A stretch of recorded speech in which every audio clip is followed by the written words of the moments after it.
Cuéntanos un poco más sobre la importancia de escribir por parte de los docentes para sistematizar sus experiencias pedagógicas. Pues bueno, ese ha sido uno de mis caballitos de batalla.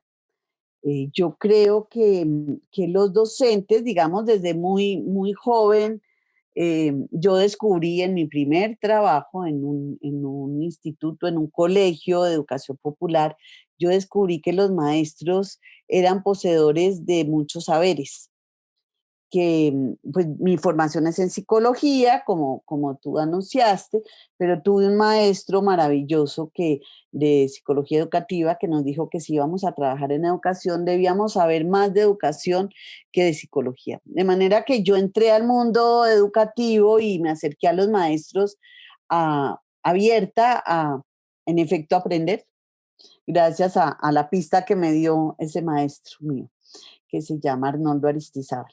Y ahí fue donde, y yo quedé realmente sorprendida de la cantidad de saberes que tenían, pero cuando proponíamos, porque era una idea del proyecto de educación popular, que escribieran, ahí había mucha dificultad para que ellos escribieran. Y entonces, bueno, pues yo asumía un poco ser como la escribana y yo les decía pues que bueno, que me fueran contando y yo trataba de escribir, pero por supuesto una cosa era mi voz y otra era la de ellos.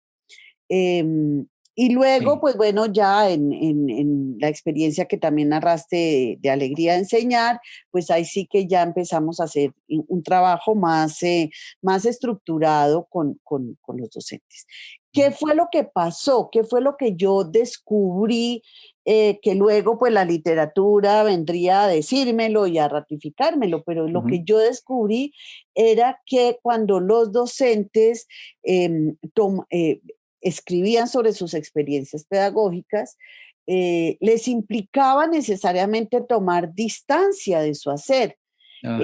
Digamos, esa era la exigencia de la escritura, era como quien se distancia de lo que ha hecho y lo mira, y resulta que al mirar veían cosas que no habían visto.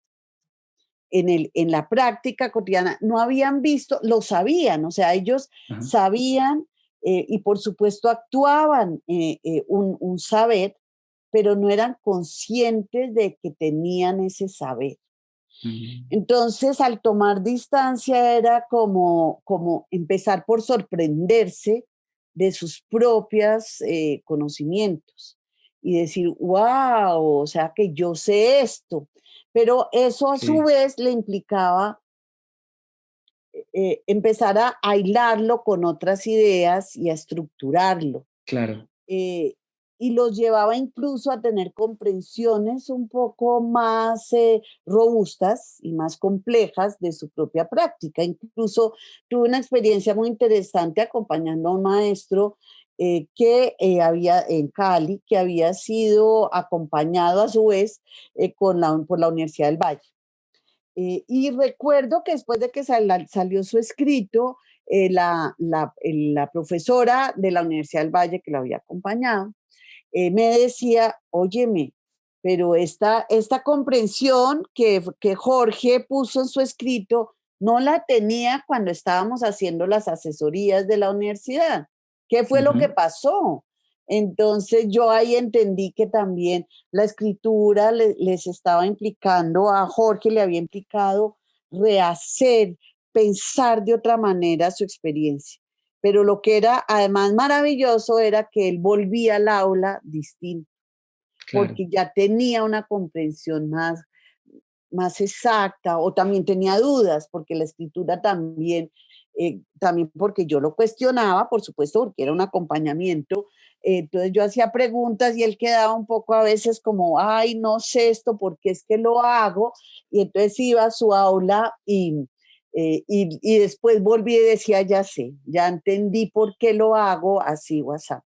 Entonces, digamos que yo ahí me di cuenta que sistematizar, que es una palabra, yo creo un poco eh, desgastada, Mm. lo digo honestamente, llamamos como a todo sistematizar, ¿no? Sistematizar es organizar unas cifras, sistematizar es llevar unas cuentas de los proyectos. Para mí, sistematizar es tomar distancia de lo que yo hago, mirarlo, sorprenderme de mi propio saber, estructurarlo y poderlo poner en un lenguaje para compartirle a otros. Y creo que eso ayuda Mm. a cualificar la labor que hacen los maestros porque necesariamente se trabaja reflexivamente. Bueno, en la manera también como yo lo trabajo.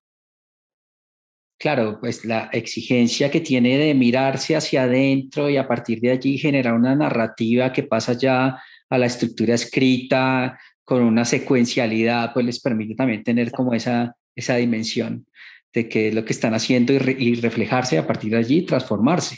Claro, porque es que la escritura es terriblemente exigente, o sea, uno en el pensamiento tiene las ideas en simultánea, pueden funcionar, pero la escritura, pues tú no puedes sacar todo de una, sino tienes que darle una secuencia, tienes que darle un orden. Y ese orden te lleva a pensar a veces de otra forma y a reflexionar sobre lo que has hecho. Hay una frase de Gastón Bachelard que es muy diciente, es muy linda y me ha acompañado hace muchos años. Me la regaló una colega, y es más, cuando yo trabajaba en la revista Alegría Enseñar. Y la frase dice, en la enseñanza oral, animados por la alegría de enseñar, la palabra a veces piensa. Al escribir es preciso reflexionar. Claro. Y al escribir hay que reflexionar y para ser maestro y para ser un buen maestro es preciso reflexionar. Claro, no, estupendo. Y ahí la escritura tiene un rol fundamental, Mariana. Entonces, cuéntanos un poco más sobre esas experiencias de sistematización que tú has acompañado a lo largo de tu trabajo. Bueno, sí, yo he hecho ahí un camino que me gusta mucho también mirar para aprender sobre el camino que yo he ido haciendo. Primero nació como muy intuitivamente, como te estaba comentando.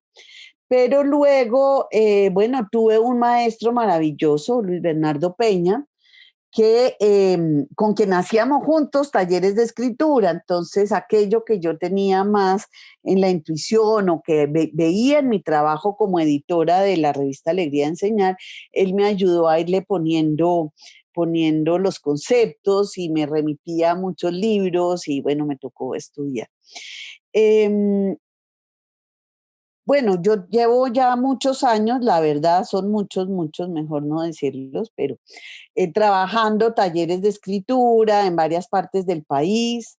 Em, en general, lo que me gusta es que sea un trabajo pausado, un proceso que sea más concebida. Yo creo, bueno, no lo digo yo, lo dicen los estudios, la escritura es un proceso justamente por lo que estábamos hablando, por lo complejo que es escribir y que implica no pasar del pensamiento a un código. em, la escritura implica un proceso, tampoco nos han enseñado a escribir como proceso, creemos que uno escribe una vez y ya. Entonces a mí me gusta trabajar talleres, en general son talleres, 3 o 4 talleres, con una distancia entre uno y otro, en donde en esos talleres se va impulsando el proceso de escritura, los maestros y las maestras escriben, entre uno y otro taller me mandan su versión y siempre es a partir de lo que yo voy viendo de esa escritura que preparo el siguiente taller. Digamos que ya tengo como, pues después de tantos años y tantas experiencias, tengo como, como medio claro cuál es el Claro. proceso por el que siguen. Al Ujú. principio digamos, la meta es que cada uno identifique una experiencia que considera potente, de la cual se siente orgulloso, también porque pudo aprender mucho. porque fue significativa, porque está marcada en su piel. Entonces ahí hay que buscar un tiempo para que cada quien identifique su experiencia. Luego digamos, la contorné, digámoslo de alguna forma, la Sí. limite y diga, bueno, o sea, es esta, es esta. Pero digamos, hay otro desafío muy grande en la sistematización, muy, muy grande, y en la escritura, Ujú. que es encontrar la voz propia.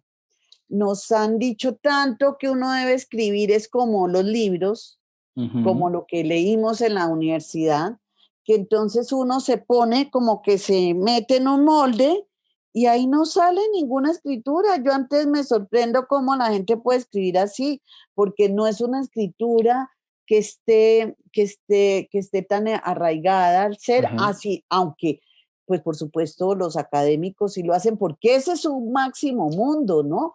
Pero para un maestro cuya vida está puesta en el aula, en los Ujú. procesos que ocurren allí, pues la escritura tiene que estar ligada a esa vida y a la reflexión sobre ello. Entonces, encontrar la propia voz es difícil al principio, entonces uno siente textos muy acartonados, tiesos, llenos de citas, porque nos han dicho que hay que hablar así, no se Ajá. habla en primera persona, eso está prohibido en la ciencia, eso hay que hablar supuestamente en tercera persona, porque uno Sí. no se debe involucrar, y yo no trabajo así, yo Ujú. creo que hay que escribir involucrándose.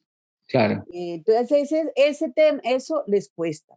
Luego, pues bueno, hacemos mucho trabajo de lectura de otros textos. Por suerte ya pues la colección que hay de textos escritos por maestros es grande. Me siento muy afortunada. Tengo una colección así riquísima. Entonces, para cada quien tengo el texto. No, mire, hay un maestro de Pasto que escribió esto y esto. No, vente, a ti te voy a dar una experiencia, una maestra de Cartagena en danza, porque tu experiencia es en eso. Ujú. Entonces los ejemplos sirven mucho, leer a otros, analizar, ver cómo el otro es capaz de narrar una experiencia de manera reflexionada. No se trata, pues he hablado mucho de la reflexión, entonces no es un texto anecdótico, es un Ajá. texto narrativo, pero que se piensa a sí mismo. Eso de Abriega, los mismos maestros me han enseñado técnicas de cómo lograr eso, entonces yo voy acuñando las técnicas que me enseñan otros que me dicen, Claro. no, yo lo hice así, yo lo hice así. Ujú. Y bueno, hemos hecho, por supuesto, prefiero los procesos presenciales, pero bueno, ya la vida, no solo por la pandemia, antes de la pandemia ya yo había aventurado unos talleres de escritura virtuales. Ujú. Entonces ya la virtualidad nos apoya mucho. Y bueno, también quisiera como contar que, pues ya que me dices que por experiencia, bueno, me siento muy honrada, por supuesto, de haber acompañado a los maestros del premio Compartir. Esa es como Claro. mi principal medalla de acompañante de escritura, Ajá. duro porque son muy buenos maestros, entonces el ejercicio implica sacar lo mejor que tienen para decir, y hay que decir que en el proceso de escritura todavía más terminan de comprender y se valora aún más la experiencia que otros expertos que los vieron y los evaluaron lo vieron. Pero quisiera aquí, ya para cerrar, porque creo que me estoy extendiendo mucho, una experiencia muy reciente que tuve Ujú. en el tiempo de pandemia. Yo había, pues con mi colega, con quien hacemos muchos de estos talleres, Beatriz Elena y Sasa, habíamos hecho unos talleres con unos maestros en el marco de un proyecto de Secretaría de Educación. Y con estos maestros seguimos en contacto. Cuando llegó la pandemia, estos maestros empezaron a decir que querían escribir. Y ha sido una experiencia hermosísima Genial. porque ya no era una escritura solo sobre la experiencia pedagógica, había mucho de la parte afectiva. Claro. La pandemia pues nos Mm. golpeó la vida. Detona todo el tema emocional. Sí, y a Claro. ellos les implicó también acercarse de otra manera a los niños y a las niñas, a las Mm. familias. Claro. La pandemia fue entrar a las casas de sus estudiantes y esto movió. movió de una forma inusitada lo que pasaba en la vida de estas personas. Así que fue un proceso muy bello en el que además Beatriz y yo nos dimos muchas licencias, éramos tal vez antes mucho más estrictas, somos sumamente rigurosas, somos terriblemente rigurosas, tenemos guías, planeamos cada taller y este fue un bálsamo afectivo hermosísimo y estamos pues próximas a sacar a la luz una colección de unos textos que hablan de lo que vivieron los maestros en la pandemia. Ese es Genial. sí, mi trabajo último que me tiene muy contenta.